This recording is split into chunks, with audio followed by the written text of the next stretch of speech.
So I bring this video to you today because we're going to be doing a live stream every Thursday, and we've been looking at microphones. It's going to be Thursdays at 9 p.m. So go ahead and hit that subscribe button and notification bell so you get notified when we're live every Thursday at 9 p.m.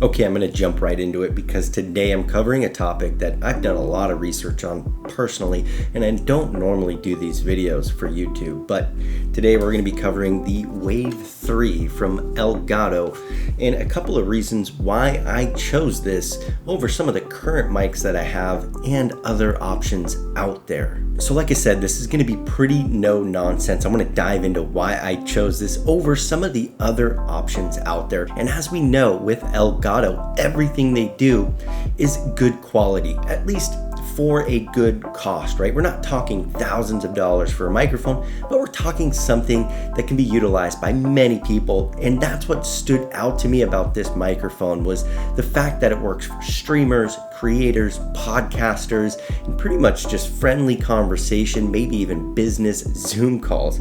And all the controls are built right in. So I want to cover a little bit about the research that I did. So over here on the Wave 3, as I did my research, obviously it's tailored for creators, great quality build, right?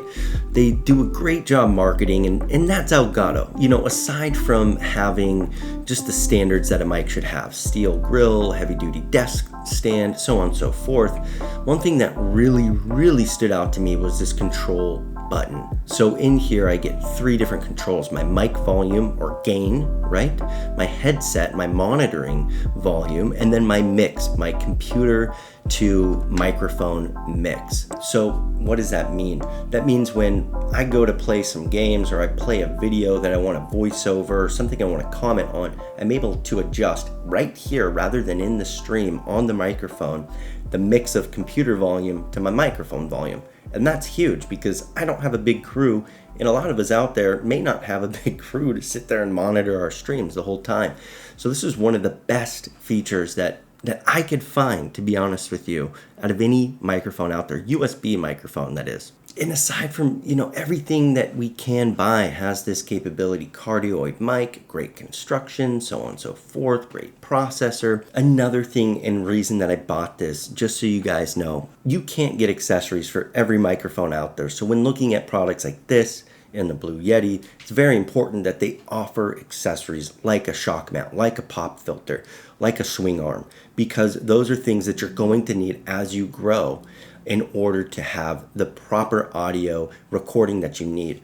And that's what they offer here. So going through, I bought the shock mount. I didn't buy the pop filter, and I didn't buy the swing arm. So this was one of the other big reasons I got this, was the ability to have Wave Link. And you need this microphone to get Wave Link, and it will mix up to 9 channels for you that you can then plug in to your OBS stream. And just so you can see, my microphone here is the Wave Link. It's using that mixer. So I kind of want to show that to you guys. Right here is the wavelength, and as you can see, I have all my different channels here. It goes out to 9, and I can mix a little bit more in depth with the Wave, but this is the Yeti microphone, and I can mix the different channels, right? The monitoring and the actual broadcasting. So very useful stuff. Now, before I get into the unboxing and I show you the product and kind of give my 2 cents on it, what I do want to tell you is I did have a bit of trouble with this WaveLink application. It was a bit challenging to set up to begin with. I downloaded it, I did the update to the actual software itself, I plugged in my microphone, and it started up perfectly. But then I hit the firmware update on the microphone and it crashed. So if you have similar problems and you ran into this, comment below. But the fix ultimately is to uninstall the software, directly plug your USB microphone into your motherboard, rerun the software. You'll have to unplug and plug it back in a few times. You want that microphone to be the only thing plugged into the computer and directly to your motherboard. getting in on this unboxing. Pretty simple stuff. Like I said, no nonsense. Want to keep it as quick as possible for you guys. Now, into the reason that I was actually looking at microphones in the first place. And that's because Thursday night, yes, Thursday night on this channel, we'll be doing a live broadcast from a different studio, and it'll include topics for technology, it'll include topics for current events, it'll include some comedy, and you guys will get to meet Matt. So it's going to be Thursdays at 9 p.m. So definitely hit that subscribe button and notification bell so you know when we go live.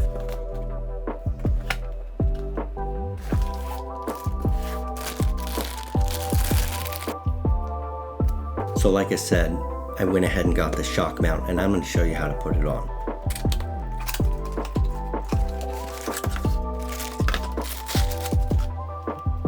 So what you want to do is untwist this base here. And then you want to take this bracket off the side. This bracket is cheap. I mean, you don't want to use this if you can avoid it. Now, the shock mount is a little more expensive, than what you would find maybe third party, but it does adapt right into this stand, so you don't have to buy extra accessories.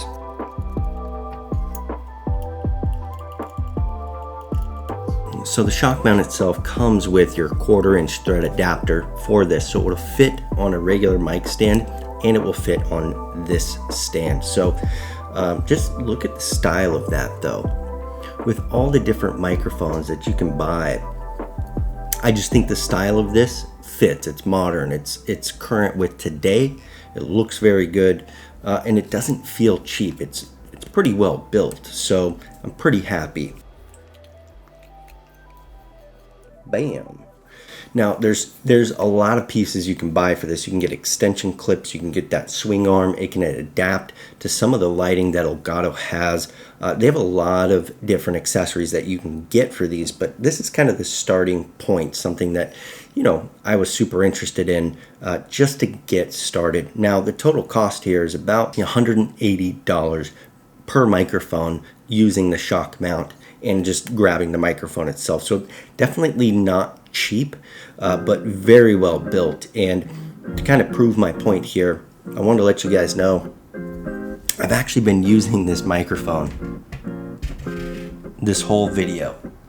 This is kind of my first entry into using a non-clip-on, because I move around a ton, right? And usually these things don't get my voice very well, but so far it's picked up perfectly well and there's not a ton of background noise. And that's really it, you guys. The main function was to get this control right on the microphone, and I think Elgato nailed it. It was super easy to set up. It took me 20 minutes, maybe 25, including that software firmware update mishap. That was it. That was my no-nonsense review. If you guys have any questions, put it down below, and until the next time, I'll catch you in the next video.